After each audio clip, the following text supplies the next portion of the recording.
Assalamualaikum warahmatullahi wabarakatuh.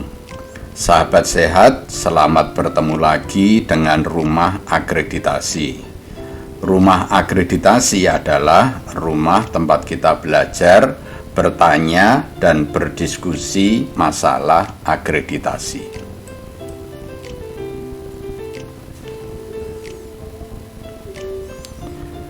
Banyak di antara pemirsa Rumah Akreditasi menanyakan apa perbedaan PDCA dan PDSA.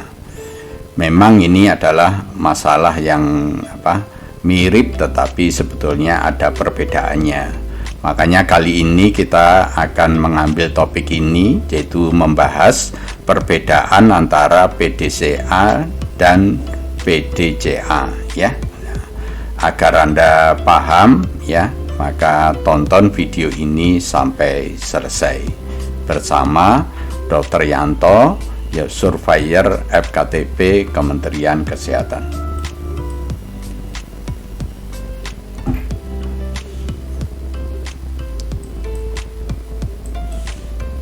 Baik, kita pahami dulu bahwa dalam peningkatan mutu berkelanjutan atau continuous quality improvement itu adalah sesuatu yang sangat penting dalam manajemen mutu ya. Kita di FKTP ini kan mempunyai kewajiban untuk meningkatkan mutu pelayanan kesehatan. Nah, jadi dalam rangka untuk meningkatkan mutu berarti kita harus memakai sesuatu yang digunakan untuk meningkatkan mutu.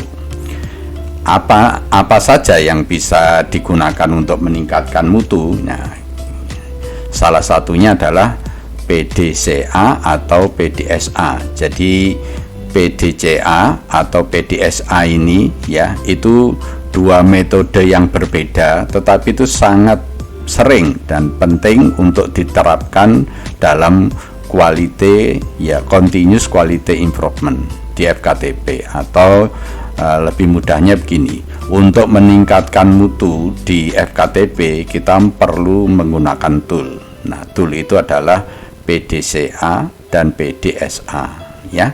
Dua-duanya sama-sama pentingnya, cuma ini berbeda. Nah, cuma kali ini kita akan membahas apa bedanya PDCA dan PDSA ya. Mari kita ikuti terus supaya Anda nanti bisa paham. PDCA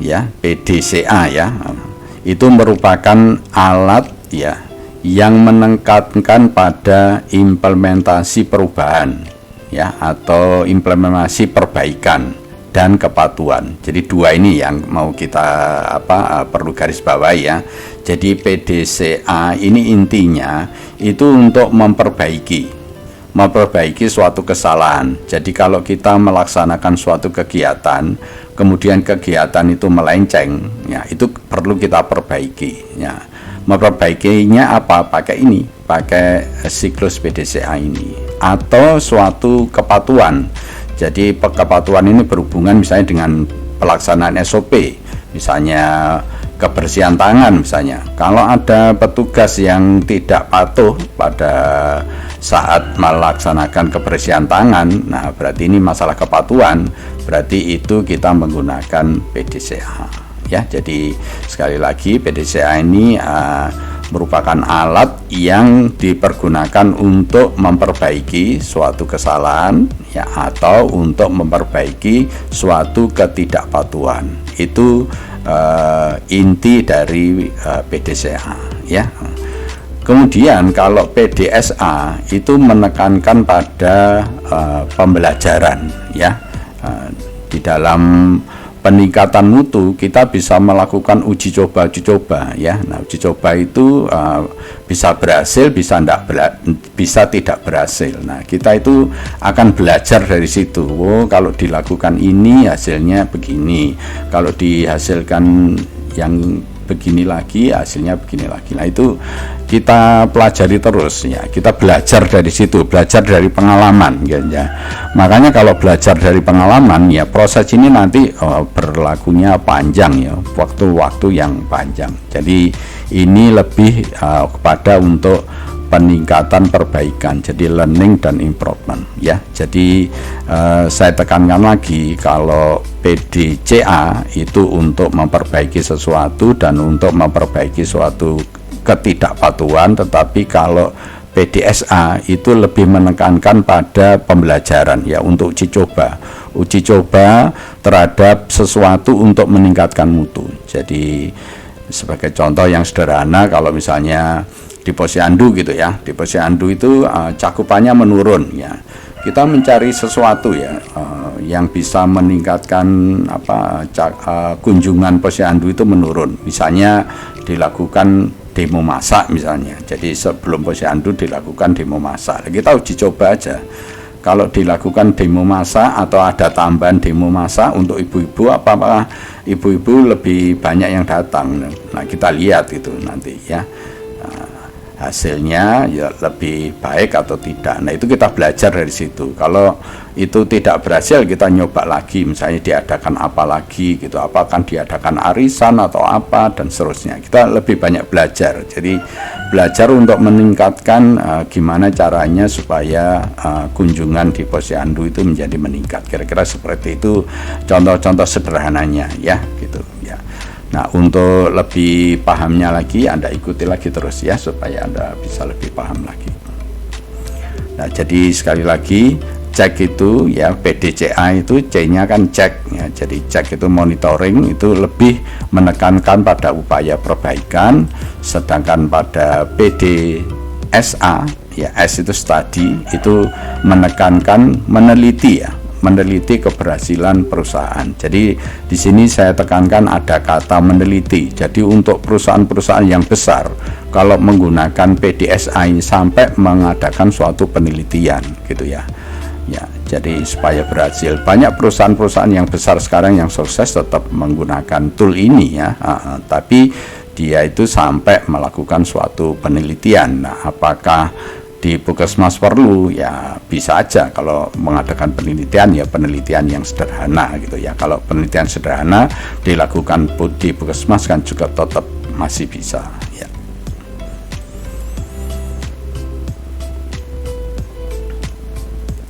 Ya, sebelum kita memahami perbedaan PDCA dan PDSA selanjutnya, ya alangkah baiknya kalau kita memahami dulu tentang konsep sistem ya.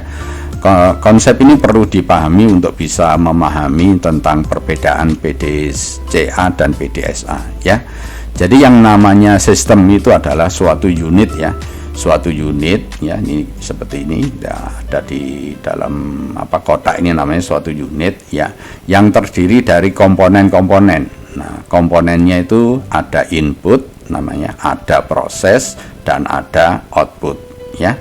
Input, proses, dan output ini dipengaruhi oleh lingkungan. Jadi ketiga-tiganya, baik input maupun proses maupun output itu dipengaruhi oleh lingkungan. Nah, jadi ini yang dimaksud dengan sistem. Jadi sekali lagi, yang dimaksud sistem adalah suatu unit ya, yang terdiri dari komponen-komponen di mana antara komponen satu dan lainnya itu saling berhubungan ya, saling mempengaruhi. Nah, jadi ini nanti digunakan untuk memahami apa itu PDCA dan apa itu PDSA ya.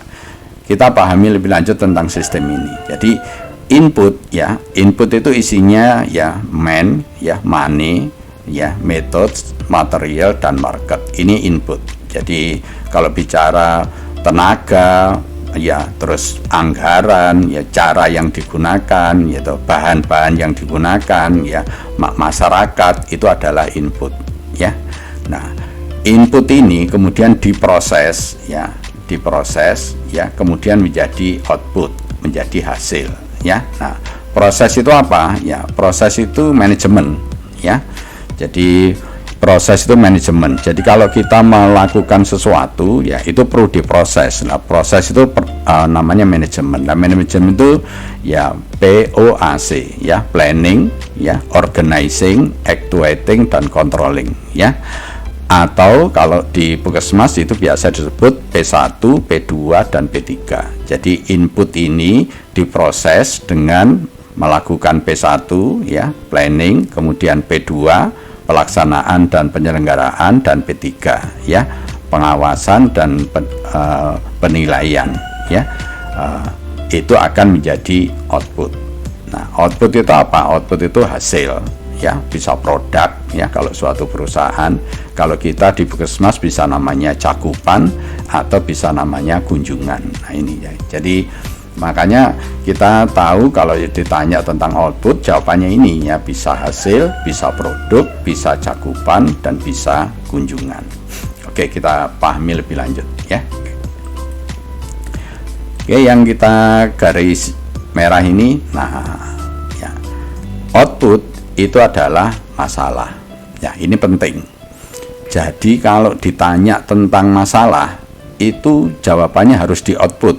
Jadi masalah itu ada di hasil, ada di produk, ada di cakupan ya, ada di kunjungan. Ini kalau ditanya tentang masalah. Jadi tempatnya masalah itu di mana? Tempatnya masalah itu sekali lagi ada di hasil, ada di produk, di cakupan, atau ada di kunjungan. Nah, kalau ada masalah kan perlu kita cari penyebabnya. Nah, penyebabnya itu ada di mana? Nah, ini yang kita garisi kuning ini ya. Nah, Anda perhatikan. Nah, ya, yang kita garis kuning ini adalah penyebab masalah. Jadi sekali lagi ini diperhatikan supaya Anda paham. Yang merah ini itu adalah masalahnya, yang kuning ini adalah penyebab masalahnya. Jadi penyebab masalah itu input dan proses. Jadi sebagai contoh supaya Anda paham, kalau ditanya di Puskesmas, apa masalahnya di Puskesmas? Ya, tidak boleh bilang kekurangan tenaga, kekurangan anggaran, itu bukan masalah.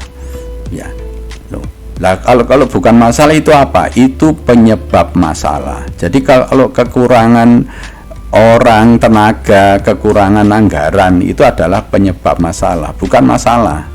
Nah, jadi kalau gitu masalah itu apa? Masalah ini di cakupan. Jadi misalnya kunjungan posyandu menurun, kasus TB meningkat. Nah, itu masalah. Jadi kalau ditanya masalah, masalahnya di Puskesmas apa? Ini bilangnya ini cakupan. Cakupan imunisasi meningkat, menurun ya, cakupan penyakit ya meningkat. Ya, itu masalah. Nah, masalah ini kemudian dicari penyebabnya. Penyebabnya itu ada di input, bisa orangnya, bisa anggarannya, bisa caranya, bisa bahannya, bisa masyarakatnya, atau bisa prosesnya. Ya, bisa tidak ada rencana, bisa pelaksanaannya jelek, bisa tidak ada monitoring, bisa tidak dievaluasi. Nah, gitu prosesnya berpikir. Jadi jangan sampai terbalik-balik. Makanya dengan memahami bagan ini, saya harapkan Bapak Ibu menjadi paham. Jadi supaya nanti menyelesaikan suatu masalah itu menjadi baik. Jadi sekali lagi saya tekankan di sini, yang dimaksud masalah itu adalah output. Yang dimaksud penyebab masalah itu ada di input dan ada di proses. Jadi jangan sampai keliru lagi mengatakan bahwa apa masalahnya, perencanaannya jelek. Perencanaan itu adalah penyebab masalah, bukan masalah ya. Oke, kalau pemahaman ini sudah baik ya, kita sekarang melanjut ke dalam pemahaman tentang perbedaan PDCA dan PDSA. Mari kita pahami ya.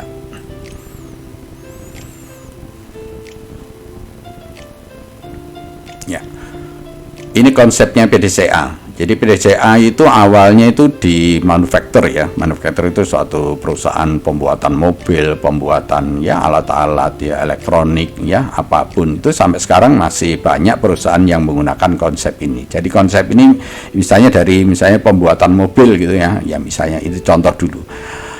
Inputnya ya di dalam pabriknya itu ada orangnya, ada anggarannya, ada metodenya, ya ada bahan-bahannya, ya ada masyarakatnya, ya ada konsumennya, ya kemudian itu diproses, ya diproses itu menggunakan manajemen tadi ya direncanakan, dilaksanakan, kemudian dimonitoring, dievaluasi, ya kemudian jadi produk. Nah, produknya misalnya mobil, misalnya begitu ya.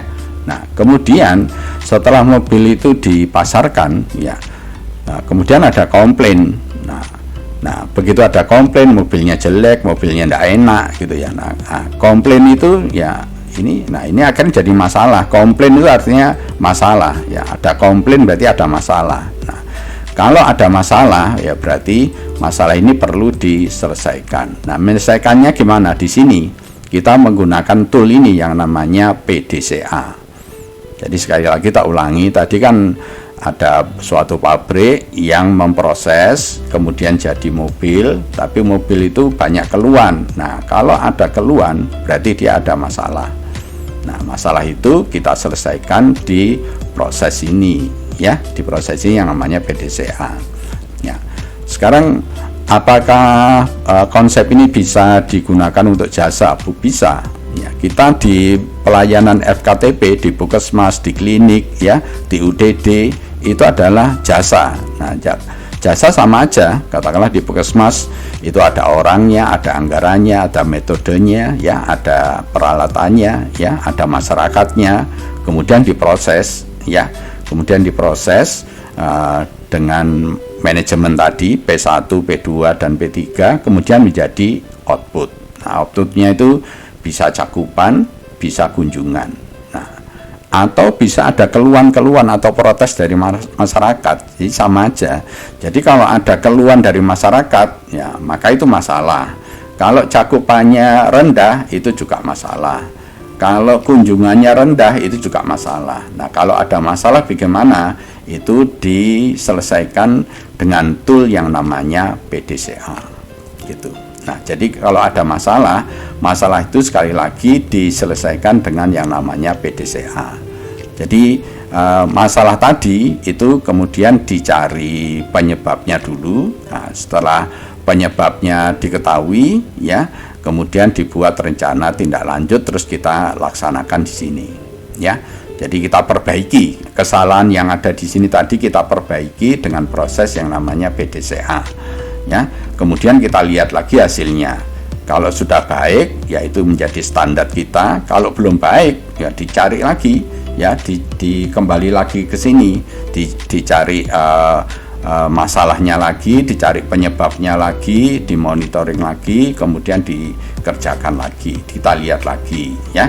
Kalau sudah baik, itu jadi standar. Kalau belum baik, ulangi lagi. Makanya siklus ini tidak pernah berhenti sampai yang namanya output ini menjadi baik atau meningkat dari waktu ke waktu. Jadi ingat, yang namanya PDCA itu suatu proses memperbaiki suatu masalah, memperbaiki suatu kekurangan yang dalam pelaksanaan ini sampai produk ini menjadi baik. Itu konsep dari PDCA, ya. Oke. Jadi sekali lagi, kalau ada masalah ini harus diselesaikan, ya, untuk mencari penyebab masalah. Di mana penyebab masalahnya? Ini, ya, yang sekali lagi yang saya kotak kuning ini adalah penyebab masalah. Jadi masalah tempatnya di output, kalau penyebab masalah itu ada di input, ada di proses. Itu kita cari, ya, penyebabnya apa, kemudian kita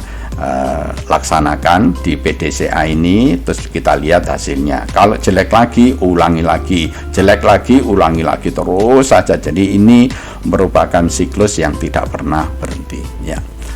Nanti kalau ada yang kurang paham tentang ini bisa nulis di komen, ya. Jadi nanti kita bisa berdiskusi tentang PDCA ini, ya.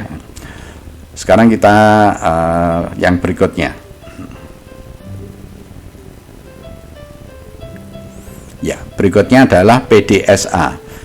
Sebetulnya seperti saya katakan sebelumnya, antara PDSA dan PDCA ini ya sesuatu yang mirip, bedanya hanya dicek sama di study ini. Jadi prosesnya sama. Jadi itu terhadap konsep ini adalah, ini ada input, kemudian proses, kemudian output, ya.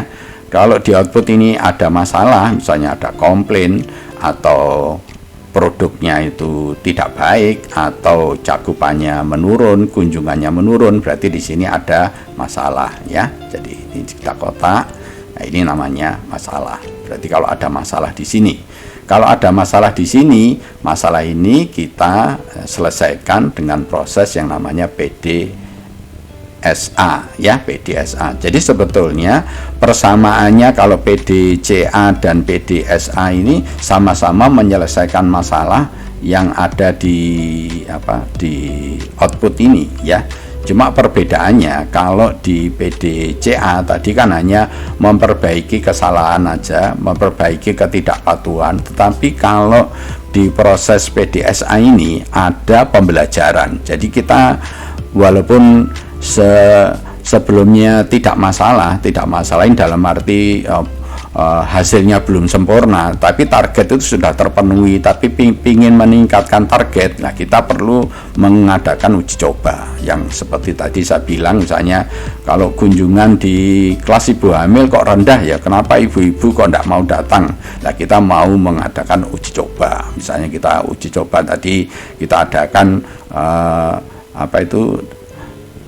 demonstrasi tentang masak misalnya begitu, supaya ibu-ibu mau masak, ada demo masak ya, supaya ibu-ibu mau datang. Kita coba aja, kita uji coba aja. Jadi nanti Bapak Ibu yang ada di Puskesmas bisa melakukan uji coba, mengadakan sesuatu apapun gitu ya, agar cakupan ini menjadi meningkat. Nah, itu perlu waktu yang proses seperti itu. Jadi ini prosesnya panjang karena merupakan uji coba ya, tidak seperti PDCA itu prosesnya singkat ya. Oke. Jadi kalau sekali lagi tadi, kalau ada masalah itu kita selesaikan dengan cara mencari penyebab masalah. Nah, penyebab masalah itu sekali lagi ada di input dan ada di proses ya. Itu tentang konsep PDCA ya.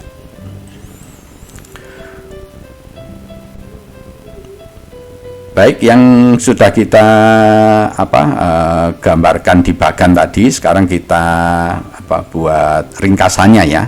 Kita ringkas saja supaya Bapak Ibu lebih paham. Jadi kali ini kan kita memang ingin membedakan apa bedanya PDCA dan apa bedanya PDSA ya. Kita lihat bedanya ya. Unsur yang membedakan ya tentang masalah ya. Kalau masalah ya, PDCA ini adalah masalahnya sederhana. Jadi kalau masalahnya itu sederhana, yang dimaksud sederhana itu penyebabnya itu hanya satu ya, penyebabnya hanya satu, masalahnya sederhana, maka kita memakai yang namanya PDCA ya. Sedangkan di PDSA itu untuk menyelesaikan masalah yang kompleks. Yang dimaksud kompleks itu adalah penyebabnya lebih dari satu ya. Jadi Bapak Ibu berarti juga harus memahami apa yang dimaksud masalah sederhana dan apa yang dimaksud masalah kompleks ya. Sekali lagi, kalau masalah sederhana penyebabnya itu mudah dicari dan biasanya hanya satu ya. Nah, kalau yang kompleks itu berarti penyebabnya itu rumit ya, sulit dicari ya, sulit dipastikan. Nah, itu berarti kompleks. Nah, kalau kompleks gunakan PDSA, tetapi kalau sederhana itu gunakan PDCA ya. Kita beri contoh supaya Bapak Ibu bisa tahu ya. Misalnya kalau gini, ada petugas yang tidak mau cuci tangan gitu, itu kira-kira sederhana atau kompleks? Tidak mau cuci tangan. Nah, ya itu sederhana. Kenapa? Karena bisa kita duga orang kalau tidak mau cuci tangan ya, penyebabnya itu paling dia lupa atau dia tidak paham ya, berarti sederhana, jadi mudah kita duga gitu ya. Jadi kalau ada petugas ya mau bekerja tidak mau cuci tangan, tidak melakukan kebersihan tangan gitu ya, berarti itu masalah sederhana gitu loh.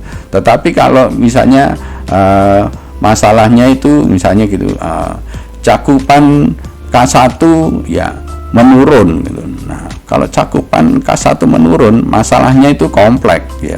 Penyebabnya itu banyak ya. Bisa dari orangnya, bisa dari bidannya, bisa dari masyarakatnya, bisa anggarannya tidak ada, bisa anggarannya kurang, bisa anggarannya belum turun ya. bisa metodenya yang salah, ya. Jadi penyebabnya itu banyak. Nah, nanti kalau penyebabnya banyak, Bapak Ibu menggunakan PDSA. Jadi sekali lagi saya pastikan yang untuk masalah ini, kalau PDCA untuk masalah yang sederhana, sedangkan untuk yang PDSA itu untuk masalah yang kompleks, ya. Oke, mudah-mudahan bisa dipahami. Kemudian kedua, fokusnya. Ya, fokusnya ini adalah untuk upaya perbaikan dan kepatuhan. Ya, tadi sudah sampaikan kalau PDCA ini untuk perbaikan. Jadi dan untuk kepatuhan. Jadi kalau ada staf yang tidak mau cuci tangan, nah itu masalah kepatuhan. Nah, ini selesaikan dengan ini, ya. Tetapi kalau ada suatu penyelewengan atau ada sesuatu yang tidak sesuai dengan rencana, ya misalnya rencananya ya dilaksanakan pada bulan Agustus, kenapa dia kok dilaksanakan pada bulan September, itu masalah waktu yang tidak ditepati gitu ya. Itu berarti itu kita gunakan PDCA. Itu kalau waktunya yang tidak kita tepati gitu misalnya. Jadi masalah sederhana untuk memperbaiki waktu ya gitu ya. Ya. Itu masalah perbaikan. Jadi kalau yang di PDSA ya itu adalah untuk pembelajaran, jadi uji coba ya, dan untuk peningkatan mutu. Tadi sudah banyak saya sampaikan ya, kalau kita ingin meningkatkan mutu, ingin meningkatkan cakupan ya, sebetulnya cakupannya sudah baik, sudah memenuhi target, sudah 80% ya, targetnya ya hanya 75% kan sudah baik ya, tetapi kita ingin meningkatkan lagi ya, kita melakukan uji coba ya. Untuk peningkatan mutu bisa cakupannya bisa lebih baik lagi lah. Kita mengadakan uji coba. Ini lebih pada fokusnya pada masalah ini tentang PDSA. Ya.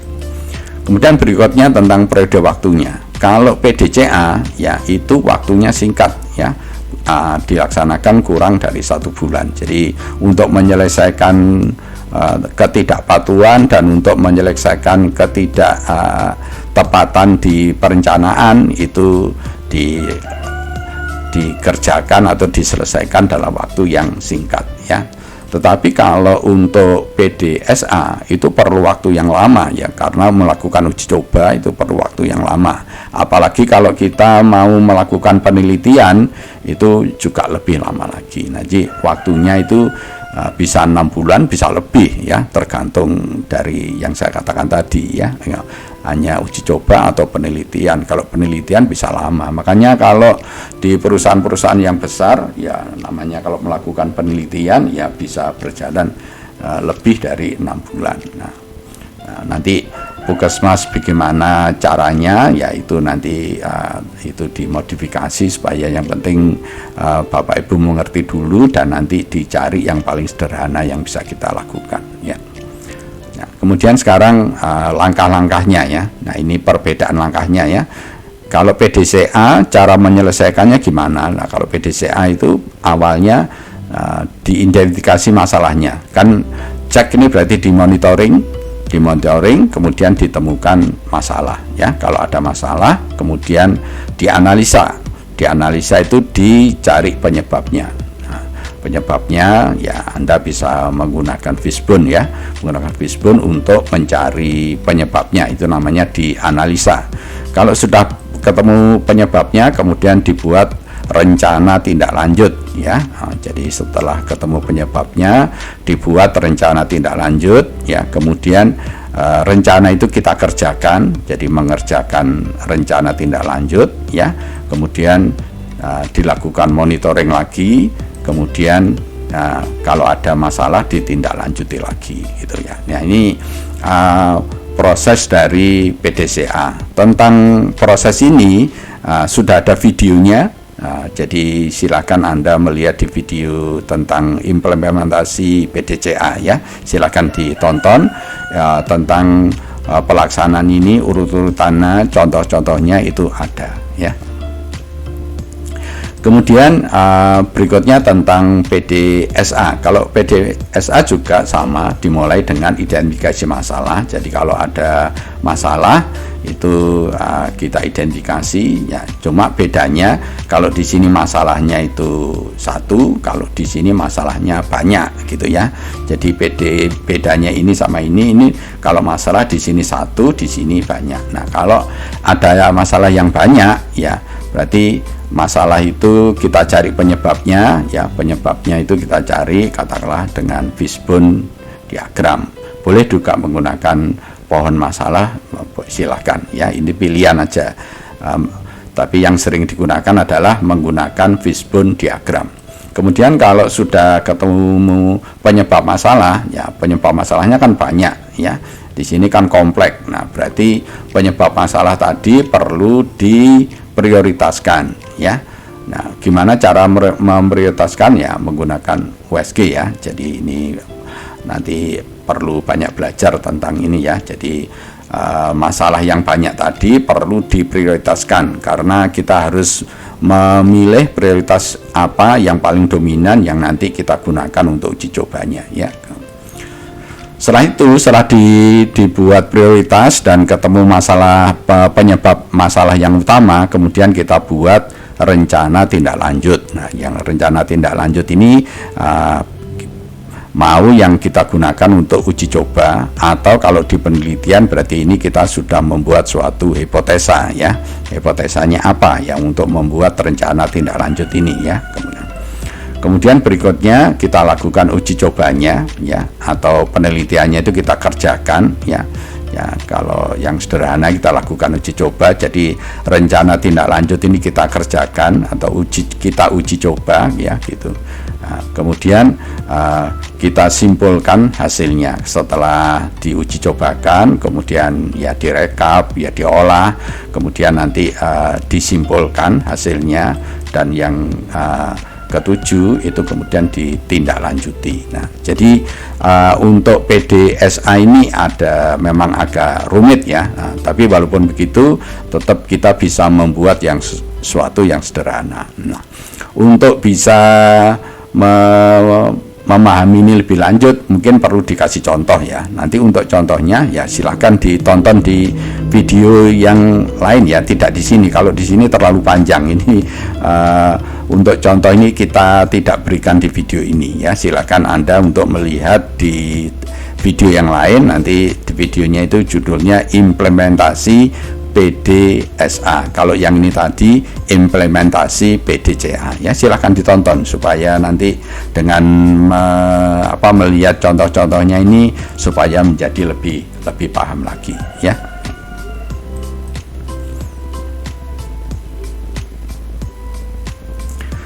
Berikutnya kita beri contoh ya. Kalau kita punya masalah itu milih PDCA atau PDSA ya. Ini kita beri contoh supaya kita lebih paham. Jadi di puskesmas, di klinik atau di unit transfusi darah itu kan masalah-masalah itu kan banyak ya. Cuma kita akhirnya kan harus menentukan masalah ini kita selesaikan dengan PDCA atau PDSA ya. Kita berikan contoh gimana cara memilihnya ya. Kita beri contoh ya, misalnya contoh yang pertama, petugas laboratorium ya tidak cuci tangan sebelum bekerja. Nah, berarti kalau dia tidak cuci tangan sebelum bekerja, berarti ini masalah ketidakpatuhan. Nah, berarti kalau ketidakpatuhan ini masalah kompleks atau masalah sederhana? Ini masalah yang sederhana ya. Nah, kalau ketidakpatuhan itu masalah yang sederhana. Nah, kalau sederhana pilihannya apa? Nah, pilihannya adalah PDCA karena ini adalah masalah yang sederhana. Jadi sekali lagi kalau masalahnya sederhana milih PDCA. Kemudian yang kedua ya, contoh lagi, kamar mandi puskesmas kotor dan bau. Nah, ini masalah yang kompleks atau masalah sederhana? Ya, ini juga masih sederhana karena bisa diduga kalau puskesmasnya kotor bau, mungkin membersihkannya kurang bersih atau membersihkannya hanya sekali saja ya, tidak berkali-kali ya. Ya, atau petugasnya ya peralatannya kurang, ya, membersihkannya peralatannya tidak sesuai. Jadi ini mudah diduga, menyelesaikannya mudah gitu. Karena penyelesaiannya mudah, masalahnya sederhana, berarti ini kita memilih tentang metodenya itu PDCA gitu ya, gitu. Nah, kemudian kita beri contoh lagi. Sekarang yang ketiga, ya, contohnya cakupan imunisasi dasar lengkap menurun.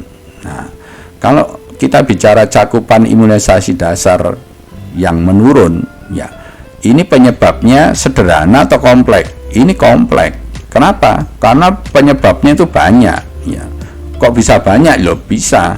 Ini bisa di orangnya, bisa di petugasnya, bisa di masyarakatnya, bisa di anggarannya, bisa metodenya, ya, bisa materialnya, ya, bisa aja, ya. Ini menurun itu gara-gara banyak KIPI, ya, atau pemahaman masyarakat yang keliru, ya. Jadi kompleks masalahnya.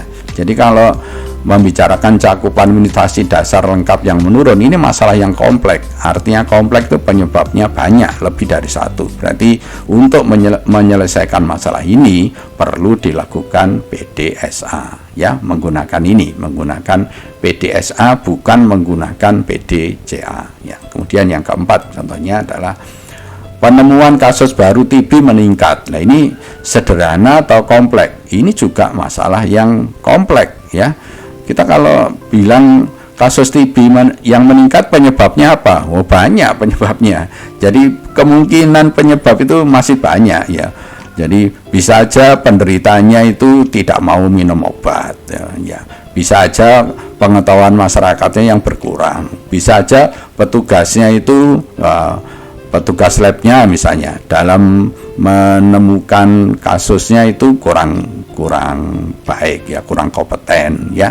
Pencarian kasus juga tidak bagus, ya, pengobatannya kurang bagus. Jadi penyebabnya di penemuan kasus baru TB yang meningkat ini adalah banyak. Nah, kalau banyak dan lebih dari satu itu disebut kompleks, dan kalau kompleks itu pemilihan metodenya adalah PDSA.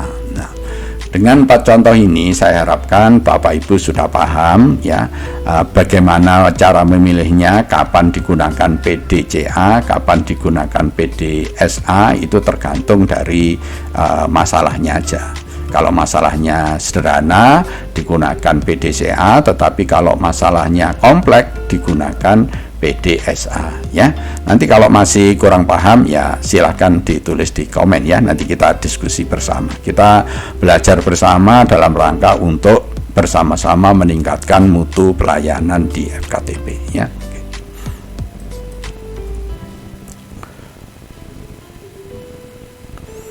Ini tambahan aja, kalau misalnya Bapak Ibu di FKTP, di Puskesmas, di klinik, ya, atau di unit transfusi darah mau mengadakan penelitian, bisa enggak? Ya bisa, ya. Kita pilih penelitian yang sederhana, ya. Siapa tahu nanti Puskesmas yang sudah maju-maju, yang sudah paripurna, ya, ingin meningkatkan kinerjanya, ya, berarti sudah mulai melakukan penelitian. Tapi kalau yang masih belum paripurna, ya meningkatkan kinerja dulu sampai menjadi paripurna. Tetapi kalau sudah paripurna, apa kita berhenti? Ya enggak, kita tetap harus melakukan penelitian supaya kinerja kita makin hari makin menarik. Ini hanya untuk mengingatkan Bapak Ibu sekalian, ya, tentang metode penelitian. Jadi kalau meneliti itu metodenya bagaimana, ya. Yang pertama itu dimulai dari masalah, ya. Kalau ada masalah, ya, cara menyelesaikannya gimana? Kalau penelitian itu berbeda dengan kalau yang PDCA tadi, ya. Kalau penelitian itu menyelesaikannya itu kita buat namanya kajian teori. Jadi masalah-masalah yang ada itu dikaji teorinya. Kita mencari teori-teori yang berhubungan dengan masalah ini, ya. Yang dimaksud teori, ya, berdasarkan buku-buku, ya, di textbook itu kita lihat, kita mencari masalah ini. Itu yang dinamakan kajian teori. Setelah kajian teorinya ketemu, ya, kemudian kita buat hipotesa, ya. dari kajian teori tadi, masalah ini bisa disebabkan oleh ABCD atau 1, 2, 3, 4, 5. Nah, dari 1, 2, 3, 4, 5 ini kita buat hipotesa mana kemungkinan yang berhubungan dengan masalah itu, ya, karena nanti faktor penyebab ini akan digunakan untuk menyelesaikan masalah di sini. Nah, itu yang disebut dengan hipotesis, ya. Kemudian setelah membuat hipotesis, kita membuat rancangan penelitian. Nah, rancangan penelitian ini macam-macam. Kita mau membuat penelitian apa? Ya, kita buat penelitian yang sederhana, ya. Jadi nanti kalau Puskesmas menginginkan ini, kita bisa dijelaskan pada video yang lain, ya, khusus membahas tentang metode penelitian. Itu kalau ada, ya. Kalau ada nanti tolong tulis di komen, ya. Nanti kita akan bahas tentang metode penelitian. Tetapi kalau masih belum perlu, ya, ini untuk pengetahuan dulu, ya, bahwa jadi ada yang namanya metode penelitian atau penelitian ini untuk menyelesaikan masalah-masalah yang ada di Puskesmas. Kemudian kalau rancangan penelitian sudah dibuat, ya, kita langsung mengumpulkan data, ya, bisa dengan survei, ya, dengan kuesioner gitu, ya. Data itu dikumpulkan, kemudian diolah, ya. Setelah diolah, maka diolah itu namanya dianalisis, ya. Setelah data dikumpulkan, data itu diolah, ya. Diolah, ya, bisa diolah dengan tabel, bisa diolah dengan software seperti SPSS dan seterusnya. Jadi banyak cara untuk menyelesaikan analisis data itu, dan nanti sudah ketemu, kita buat suatu kesimpulan. Nah, kemudian kesimpulan ini intinya hanya apa sih faktor yang mempengaruhi masalah ini. Misalnya tadi kalau apa yang menyebabkan cakupan imunisasi kok menurun. Nah, itu kita tahu bahwa menurut penelitian ini faktor yang mempengaruhi adalah ini, gitu. Nah, nanti setelah itu baru kita laksanakan di PDSA-nya tadi, ya. Jadi ini mengingatkan kembali bahwa jadi penelitian ini juga bisa digunakan untuk meningkatkan mutu di fasilitas kesehatan tingkat pertama, ya. Baik, Bapak Ibu, terima kasih telah menonton video di sini. Jadi kelihatannya tentang PDCA dan PDSA ini sudah kita bahas. Jadi kesimpulannya itu tadi, kalau PDCA itu untuk masalah yang sederhana, kalau PDSA untuk masalah-masalah yang kompleks, ya. Untuk melihat videonya silahkan dilihat video di tempat lain, ya.